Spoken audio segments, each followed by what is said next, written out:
I don't position us as an organization that teaches science. I Right. position us as an organization that helps build youth skills and career awareness through STEM-based Right. programming. And that differentiation is maybe a bit subtle, but allows us to also deal with all the stuff on AI. How are we helping kids develop that kind of AI fluency or digital literacy that's needed?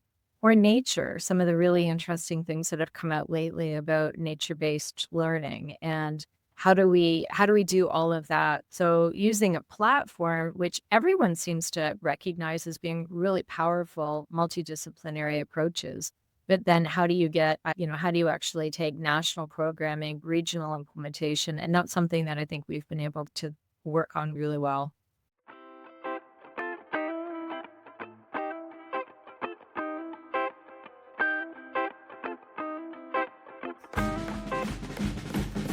Perhaps one of the best kept secrets in Canadian education might be let's talk science. And I don't know, I wouldn't say it's a secret necessarily, but what I would say is that it is certainly an underutilized resource and a team of people who are just so committed to helping teachers, particularly across Canada, understanding not just science, but STEM and really a whole lot. Anyway, I've had the privilege of working a little bit with Let's Talk Science over the years, and I can tell you it's an outstanding organization led by today's guest, Dr. Bonnie Schmidt. I've known Bonnie just peripherally for a number of years, and so it was really important for me to get her on the show and hear her story. And it's inspiring. Here's a woman who began Let's Talk Science in the 90s as a grad student. And so the longevity of a commitment to that, I think, is just in and of itself tremendous in today's world. Doing something with technology and having that kind of a stay is, I think, just phenomenal. As you hear Bonnie, she uses a phrase, just make the decision. That's a theme that she's had in her career. Over the time, difficult things happen, and she's stuck to that idea like, yeah, we could do it this way, or we could do that way, but we're going to make a decision and we're going to move forward together. And so I think you get a sense of her leadership in this conversation, which I think is one to pay attention to and to really glean from. What a privilege it was today to speak with Dr. Bonnie Schmidt, and I hope you'll enjoy my conversation today as well. Thank you, Dr. Schmidt, for joining me today. So here's my first question. I don't know if I got this right. So my research tells me that you actually started Let's Talk Science while you were still a student. Is that correct? Do I have that right? Yeah, I was a graduate student, so I Yes, was doing my still, PhD yes. at the So why well, did we do this? I get that a lot. So, first of all, I ended up being a grad student, not as my first choice, but if we had more time, I'd tell you the big, long, sad story about how I did not get accepted into dental studies because I had no spatial orientation. And so I came out of undergrad university with the only plan that I'd ever thought of was to get into dental school. And when that door was shut, I ended up doing a master's degree, which went quite well. So it got moved into a PhD. So I didn't actually finish the master's, got moved into the PhD. But again, I was at a point in my life when I just really didn't know if I was going to stay in research or not. Again, because I wanted to do dentistry, right? And I got involved in a variety of faculty committees. And it was in the early 90s when the recession hit and the economic recession caused about a 30% or more funding cut to scientific research. At that point in time, 1991, there was really no outreach happening in the country. There was no real outreach offices at post-secondary sites across the country. And so when the funding to science was cut so significantly, the science community got all up in arms. I was at the table because as a grad student, I was trying to figure out what I wanted to do when I finished my graduate studies. And it seemed to me to be a pretty straightforward opportunity to find out what teachers wanted to do. The science community was saying voters don't understand why science is important to the economy, and the people don't understand what science does, and trust in science is not high enough. So I just reached out to some teachers in the London area, and there was so much interest in gaining access to the university that I just fostered and catalyzed whatever happened. And in the first 2 years, we went from about 6 grad students who were working with local teachers, just figuring out what teachers wanted to do, To the second year, we had about 10 departments. To the third year, we had 2 other universities wanted the model and about 200 volunteers at Western reaching out in several communities. So at that time, there was just such an appetite for high schools that we began with to reach back and have a stronger connection with the university. Teachers were always in the center of what we wanted to do and try to open up the opportunity just to connect the ecosystem. So I think it was really right place, right time. And then through a whole series of incredible mentors who leaned into me, offering me funding, guidance, support, space. That's really when Let's Talk Science started. So I graduated in 1993, was offered a small amount of funding from the Lawson Foundation here in London and space at the university. The rest, they say, is history. It's really remarkable, like absolutely Mhm. remarkable. And the teachers in the community just kept leaning in, and education decision makers who were seeing the value of the idea of connecting the ecosystem and opening up more supports for teachers was just so valuable. And it's really interesting because I look back at some things I wrote back in 1993, trying to find little kernels of money here and there. And we have stayed so true to our goal to be an education partner that uses science, tech, engineering, and math-based programming for learning, because that's what I learned as a graduate student, how powerful science inquiry is to learn about the world around us and how hard it is to bring inquiry to life in really meaningful and relevant ways. And we've taken that philosophical and pedagogical approach right through. So it's been like 34 years. It's incredible. It seems like both a lifetime ago and yesterday. Because I started Let's Talk Science at the rise of the internet. Like the only reason we were successful in those days is I had access to emails, but schools in London did not. So I Right. remember, faxing back and forth and telephoning and whatnot. But it does seem like both yesterday and a lifetime ago. You know, I just think this is, again, amazing to have a 34-year run as a nonprofit. Like, that is very impressive just in itself. So when you look back, and I don't know if when you think back to your early days as a young person leading this work, thinking like, okay, I'm making decisions along the way that I don't know if they're going to be the right ones. Is this going to, you don't know the future. But when you look back at that time, you mentioned this idea of, holding true to the idea that, inquiry is really important, but it's also hard. That's like what you've suggested. Really important, but it's not easy to do.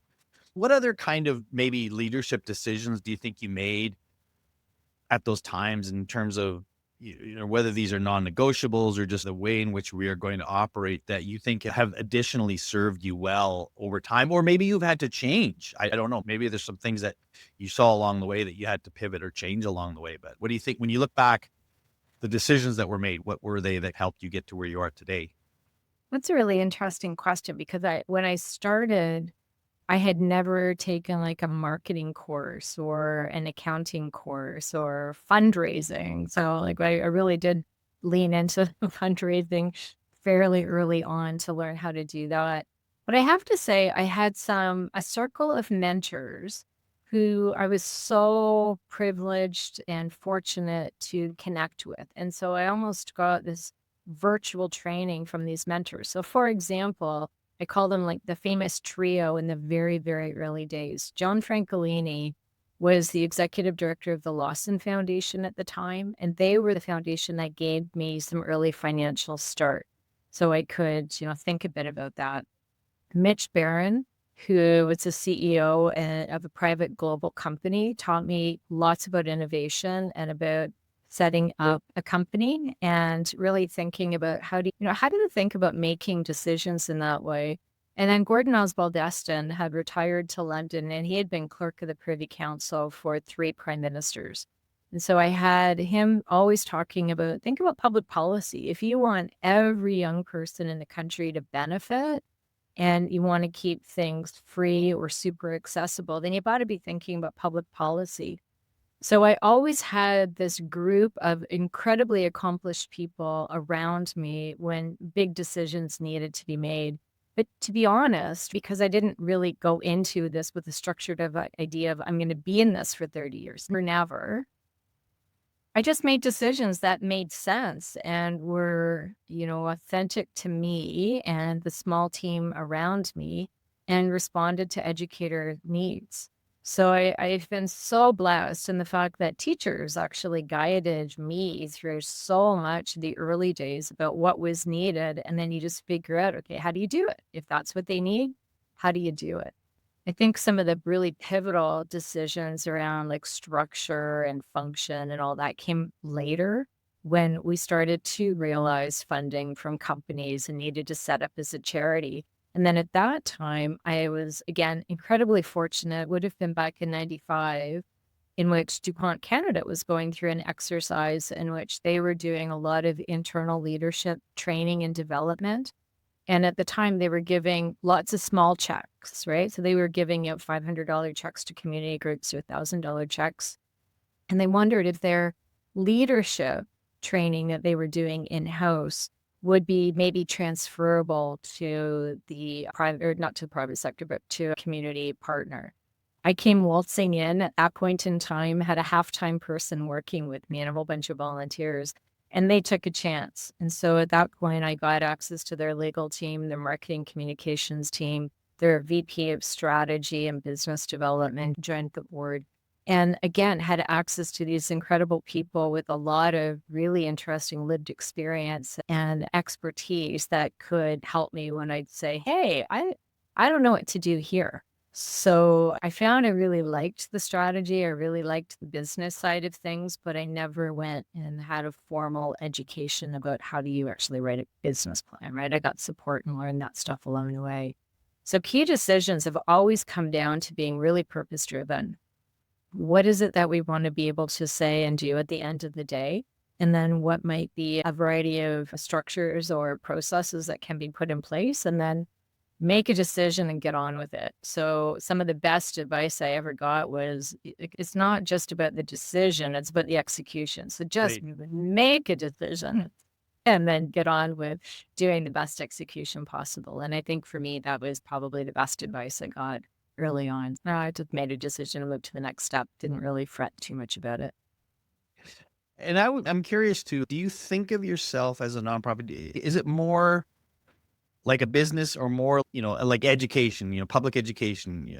Like you fit in between there, right? So Mhm. how do you, I suppose there's elements that cross over and that you utilize both of those sort of mindsets and approaches. But do you see yourself fitting into a bit of a one lane more than the other?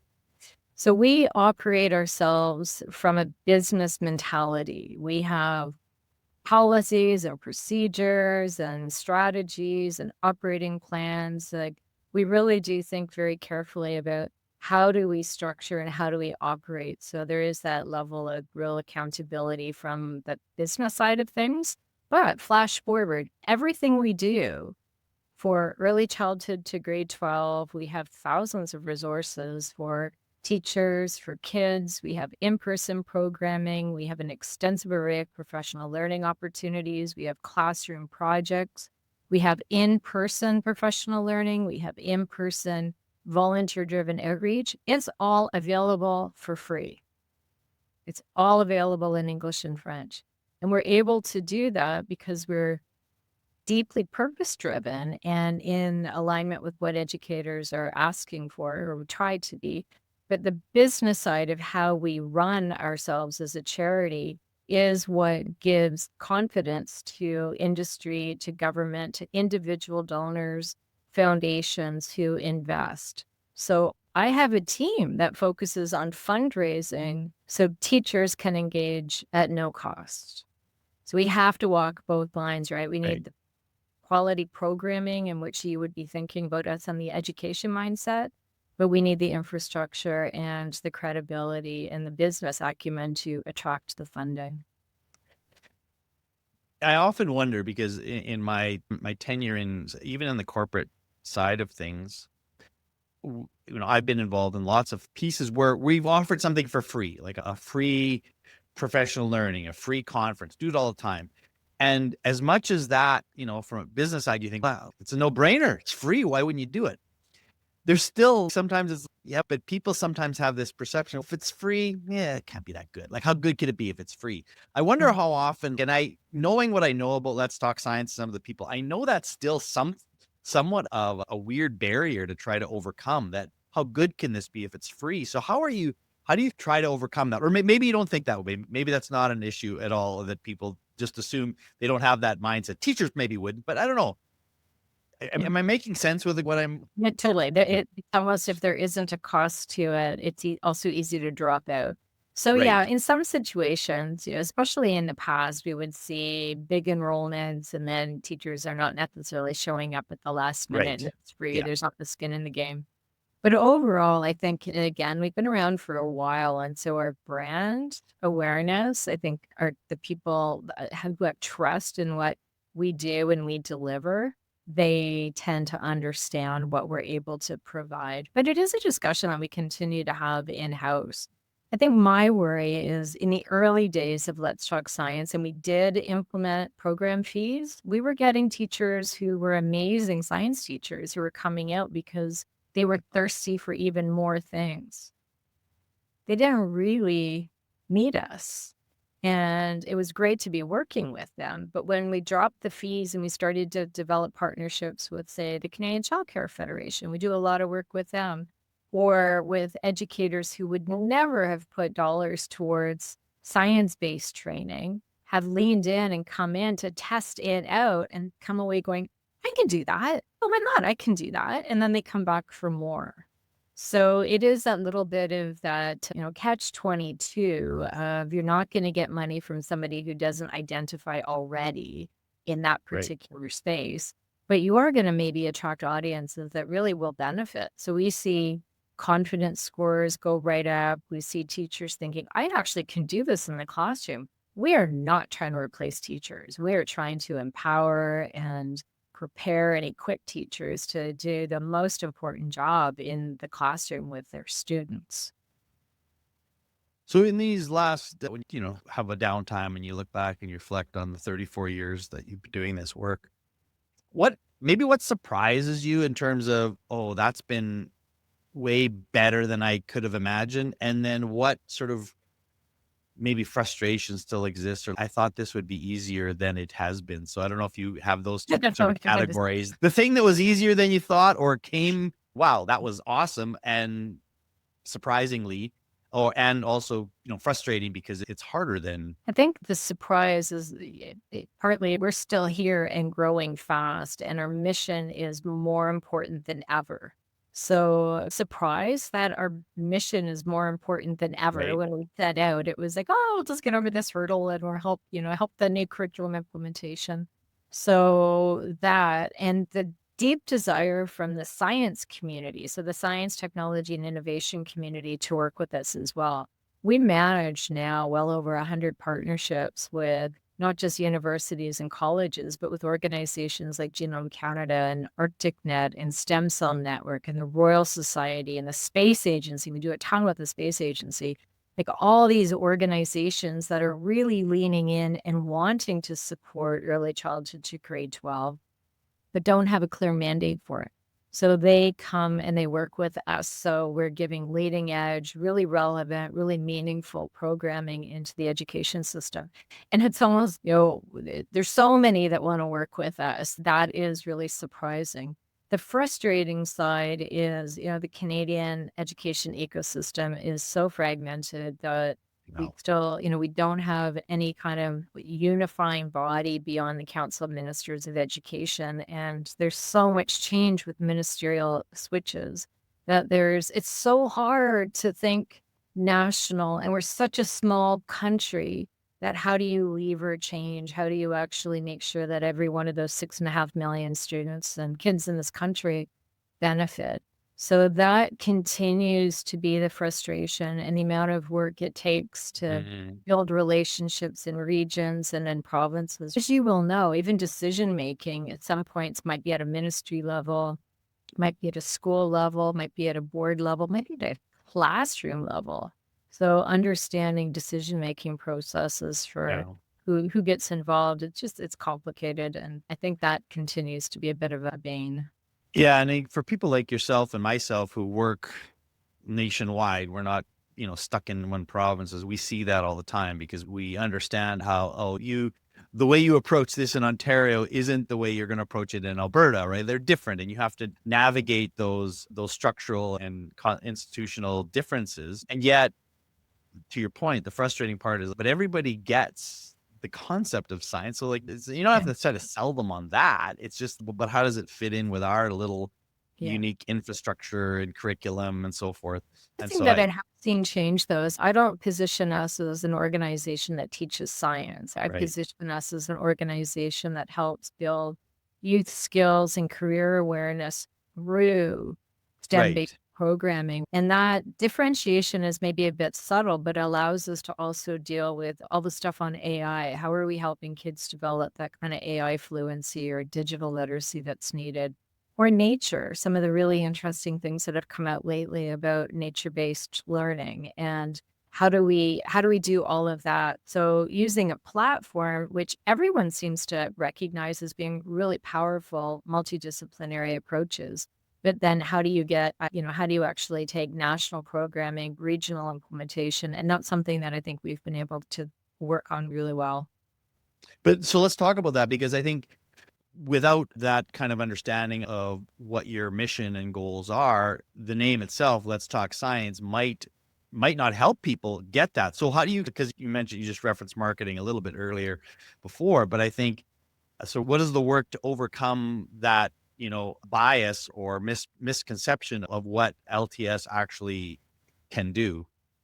Yeah, I think a lot of it is around the messaging of the through STEM-based programming. So we do, again, quite a bit from early childhood in the primary, junior, intermediate grade, all the way through high school. And I think it's just almost over time, people have realized that we've got a lot of material on careers. And sometimes we'll push a campaign out that's really looking at jobs of the future or the kinds of skills that are needed for tomorrow. We have a great career competition that we do with Skills Canada and Chatter High and others. And actually just wrapped a 40-day competition around career discovery that had over 10,000 students collectively answering about almost a million questions, just under a million questions in 40 days looking at careers. Again, all free with prizes. So the more that schools and teachers see the kinds of programming that we're pushing out there, and maybe not just leading with the name, but leading with Right. programming and the skill development side of it, it's okay. But I get you. Sometimes I think about change the name, and then sometimes I think, oh my God, the amount of work that it was Yeah. to figure that out. Yeah. And I think the piece that I hope people also get from this is the fact that you are like in an age where people are still worried about resources and lack of funding and lack of professional learning. You're saying like, guys, we're here to help you do this because we're Uh, doing this and we're giving this to you. We would love to come yeah. and support you in all kinds of ways. And so I think it's so let me just talk about like how are you continuing to expand that? And specifically, I'm thinking about AI because that's where I'm living in all these days right now. And so that I live and breathe this all the time. And sometimes I get a little tired of it myself, but that's the world we live in. But that's a way to connect people with that. So to even think about what you guys are doing in that, Mhm. specifically in the AI space to draw more people into the conversation. Yeah. So I'm going to go up a step first. And the earlier comment you had made was around how do we deal with national and regional? And that's Yes. part of the answer around AI. So we have developed a really good bench strength on understanding curriculum right across the country. And so we always start out designing curriculum-based programming from a national perspective. And you know, as well as I do, there's lots of overlap with curriculum expectations by Sure. grade level. So you can do that. And then we have a couple of ways that we look at, all right, so here's the national idea, the national program. Regional implementation might be through one of our outreach sites. We have 55 universities, colleges, research institutes that operate our outreach program. So we're deploying a couple of thousand volunteers who are post-secondary students and principal investigators and industry leaders. They're going out into schools and community settings to do free programming. They have access to our programming, so they can bring it to life in a contextual way. And we also have about 100 teacher leaders now who are classroom educators at different grade levels who are working with our programming at the professional learning level, and they're actually bringing it back into their boards and into their communities. So we're able to engage folks at the local level. And if you want to be engaged in in-person programming, then we connect you in with our teacher leaders or outreach. If you want to be involved in virtual programming, we have a whole ton of opportunity. With professional learning, we've got a badged and tiered level now that's called Learning Pathways. So if you're an educator and you go into Let's Talk Science under an educator, create your profile in there, then you open up into the back end of a ton of opportunities that are short modules and webinars and videos to longer term opportunities or communities of practice. And in there, we do quite a bit around AI. And for us, it's not so much on with the digital literacy, it wasn't so much here, we're going to teach you how to code because we knew there was lots of organizations that are doing that. But teachers were saying, okay, now I've got this basic block-based skills, and that's all out the window now with AI. We've got these block-based coding skills. What do I do with them? So we would be working with how do you use the sustainable development goals to actually craft projects that are student voiced and authentic, and then bring in the coding projects. So we'd be creating learning modules for educators to be able to bring those skills to life in the classroom and then create communities of practice so they can share. So we have teachers working with teachers across the country. When it comes to AI, like it's really about the foundations, right? Do you understand how algorithms work? Do you understand the issues around data? Do you understand where bias can come into the system? Do you understand how you can change the algorithm, how you can game the system? How do you think about misinformation? And just that backdrop is some of the stuff that we would be working on as well. And what we're finding with educators is they're really thirsty for it. And those who are really early adopters, like you're in it, you're looking at it all the time. Some teachers are like that, but a lot of teachers are saying, I got so much on my plate right now. Where are the foundations that I need to be careful on? And we do a lot of work in that space. Yeah, and I think again, what I appreciate about all that is that you're just, trying to give people an entry point into a lot of this stuff. As once you're in there, the doors open up and you begin to make those connections, saying, okay, this isn't a million miles off from this, that, or the other thing. And I think, that was when I think about the early days of STEM being something that people talked about interdisciplinary learning all the time is this is how you learn. You don't learn math separate from science, separate from technology, separate from, engineering and arts or whatever. Like they're all intertwined, and it just continues to be a way to bring people.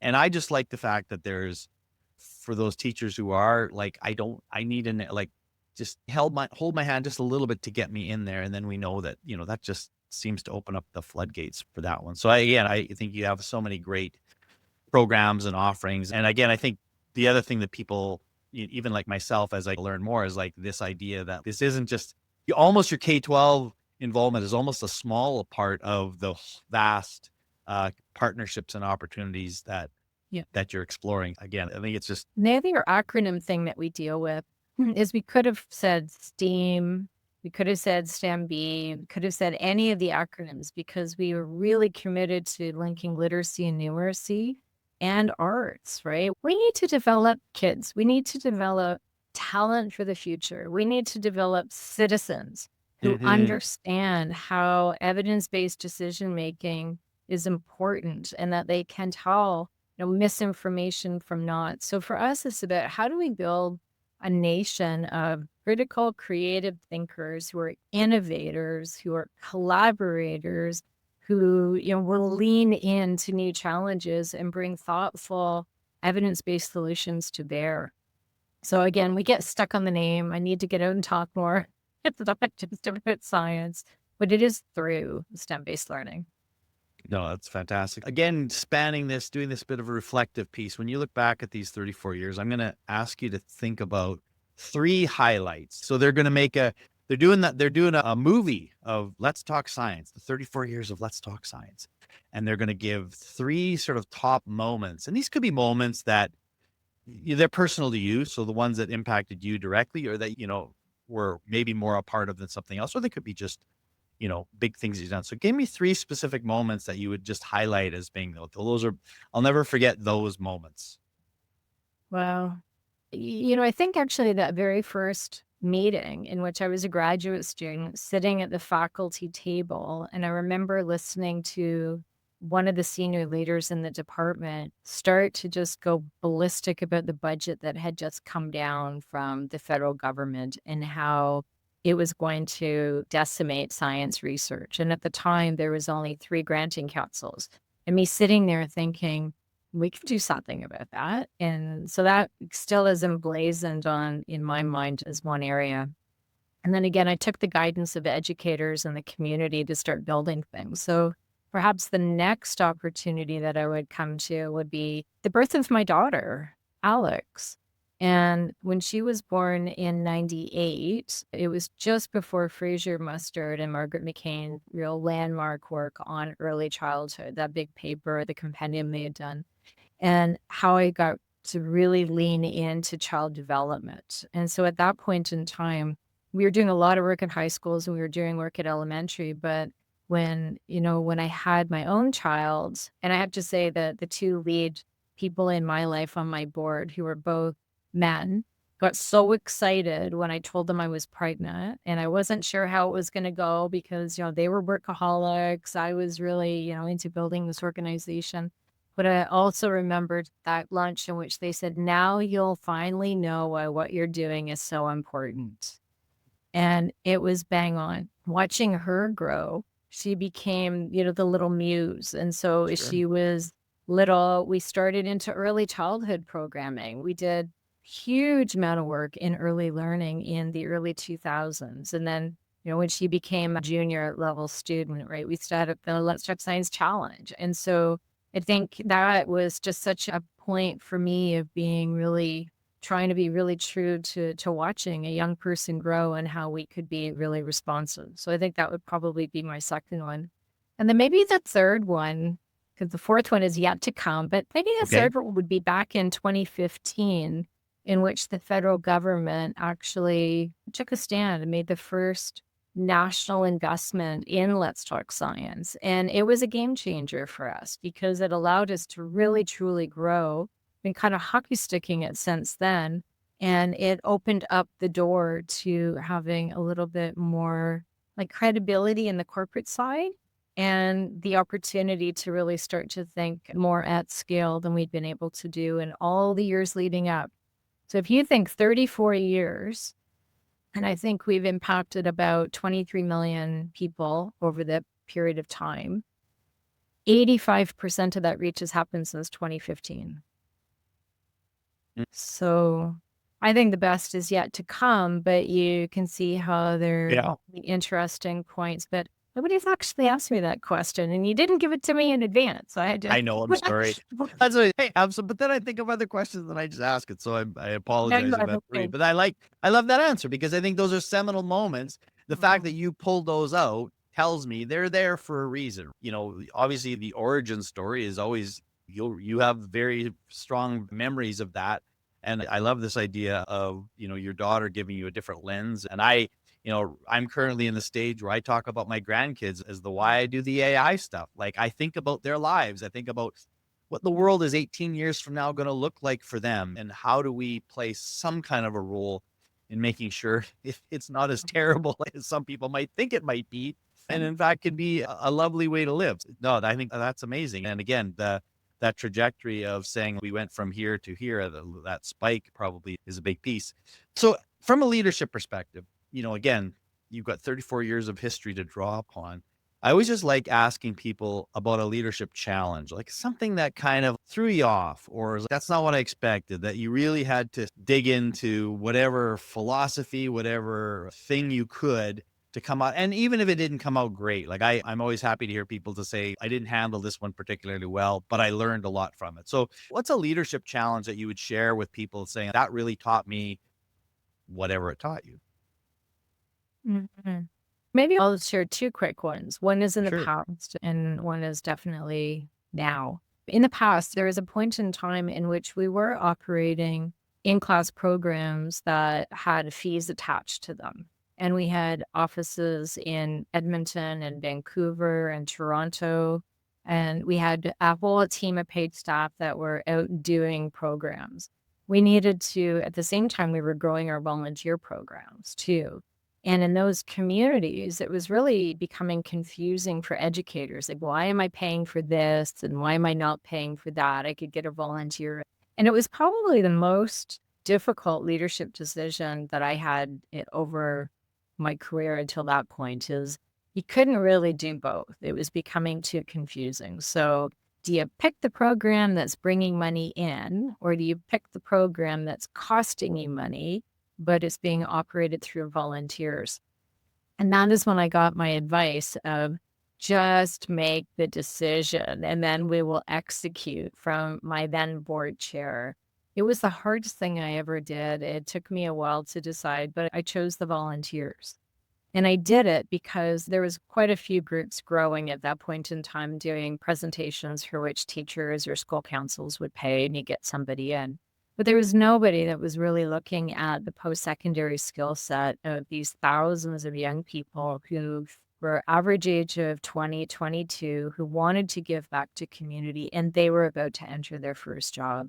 So at that point, we doubled down on our volunteers. They became a core audience as much as a delivery network, and we began to build out a whole suite of training programs that we now know are working really well with helping them become job ready, as well as being amazing delivery agents Mhm. in the classroom and community settings. That was one really tough one, and I learned make the decision and get on with it, however hard it can be.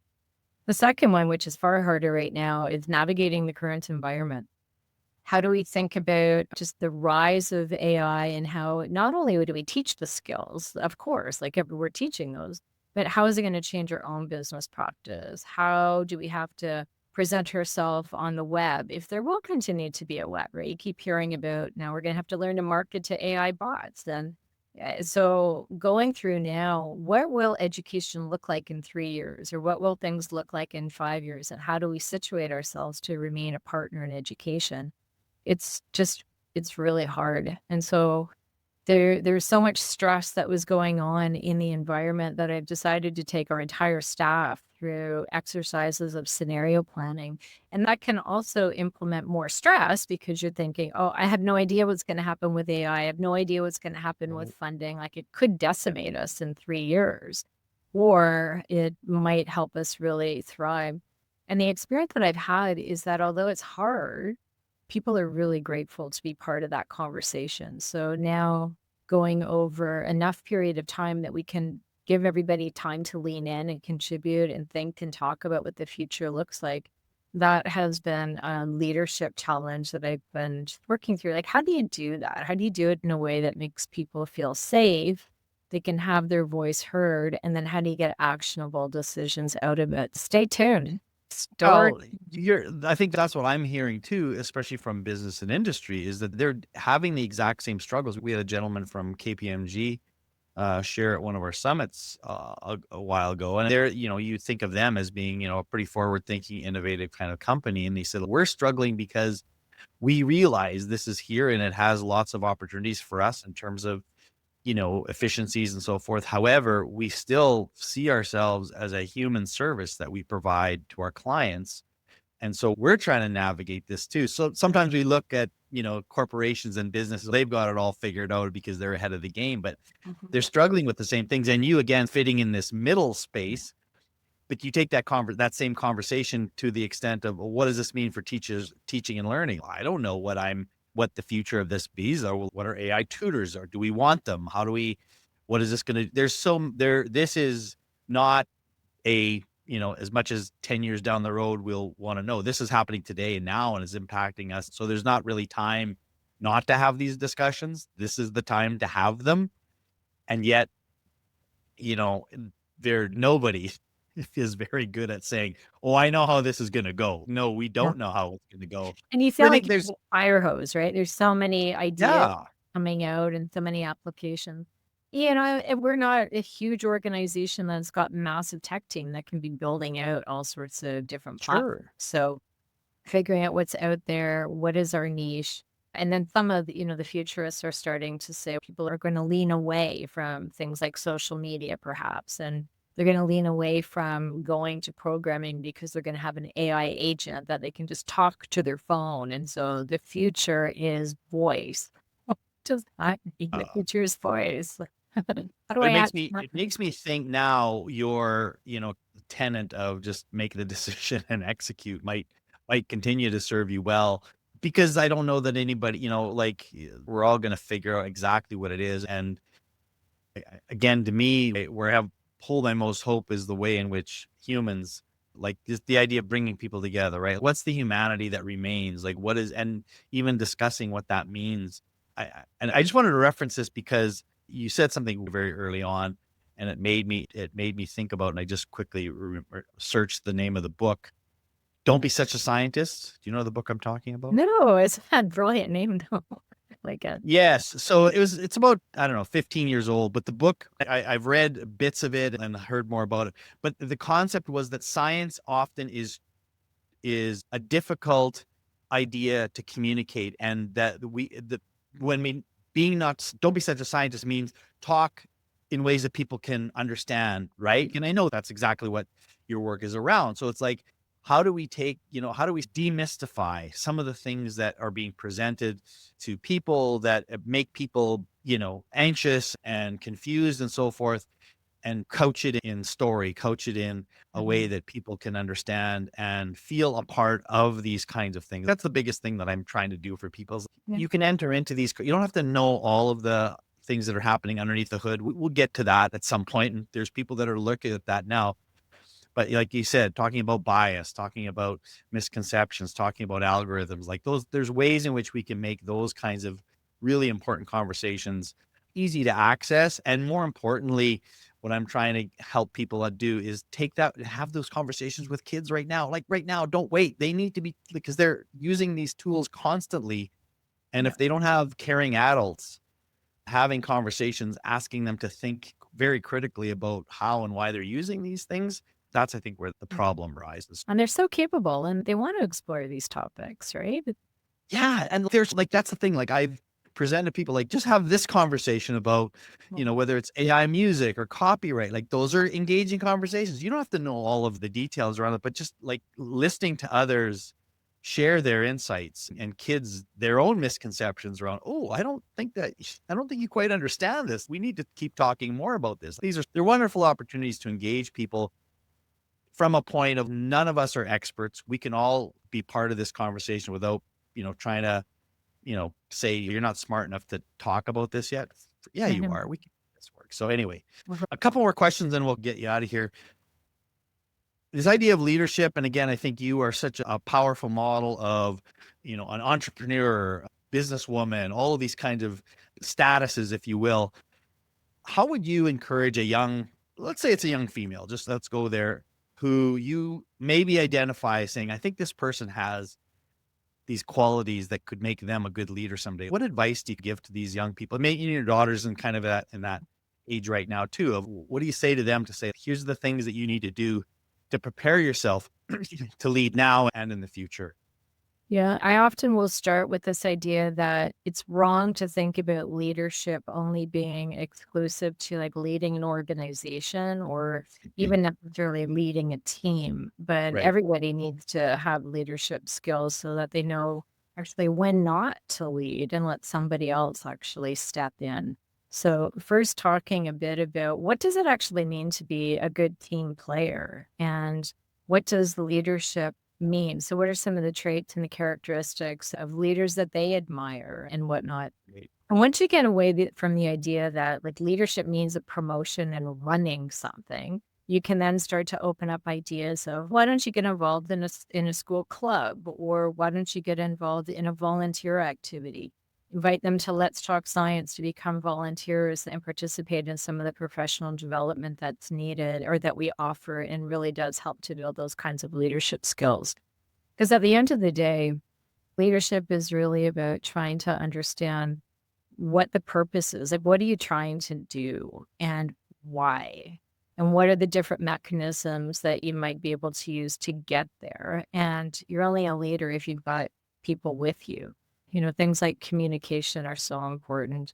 I also spend time with you because I do actually have quite a few young people who just cold call me and say, we have a chat with me. And I take them all. I talk with everybody. And anytime they reach out, because I know how valuable it was for me in the early days to say, don't do it. Just try it. What is the Sure. worst case that will ever happen? What's the worst thing that you can imagine happening? And when they say it, I go, is that really that bad? So, no. So get over the hurdle about making mistakes, Right. lean in. And then I also do say the world is being reshaped right now. And the comfort level with the technology, even if you're not a tech guru, you got to understand it. You just got to lean into it and play with the tech so that you don't seem to not be embracing it. And so I had a lot of those conversations too, which is really interesting. Oh, yeah. And again, those are really solid pieces of advice. So my last question in this kind of portion is to think about, I always like people talk about gratitude. You already mentioned 3 people who, were there in the early days of, and I don't know if you want to bring those back or think of somebody else, maybe even that you're grateful for in education. And it could be, I always like it when people pull up somebody a little bit random that, maybe had a small, but an important part in your journey, but just somebody that you'd like to give a shout out today that you're grateful for. Yeah, I think my shout out would be for Simon Brascope, who is the executive director of the First Nations Education Administrators Association, one of our partners. Simon has taught me an awful lot around reconciliation. We've worked with First Nations, Métis, and Inuit communities for decades. Since mid-90s, I've been working with communities. But Simon's doing a lot of really interesting work with the education administrators, especially in community schools, First Nations schools. And just to be working with him and hearing more about Indigenous ways of knowing how we can do better and do more with integrating it with Western science. We've been doing a lot of work there in the last several years. So I'd give him my shout out. Good. I love it. All right, 3 quick ones and we'll be off here. What are you reading or listening to today for professional growth? So I've become a huge fan of Shay Bovell, who does a podcast on AI, and it's called I've Got Questions, about a huge amount of time for her. And over the break, I'm really hoping I can dig into this book by Timothy Caulfield, who is amazing. He's at the University of Alberta, and it's called The Certainty Illusion: What You Don't Know and Why It Matters. So all about misinformation and tackling that. So those are podcasts and reading, hopefully. Can't find Lovely. good Yeah. time. Okay, you turn your brain off. Sometimes you can't be going all the time. You're a busy lady, you're doing lots of stuff, but you got to take a break. So when you want to take a break, you just want to like, all right, I'm just going to let my brain rot.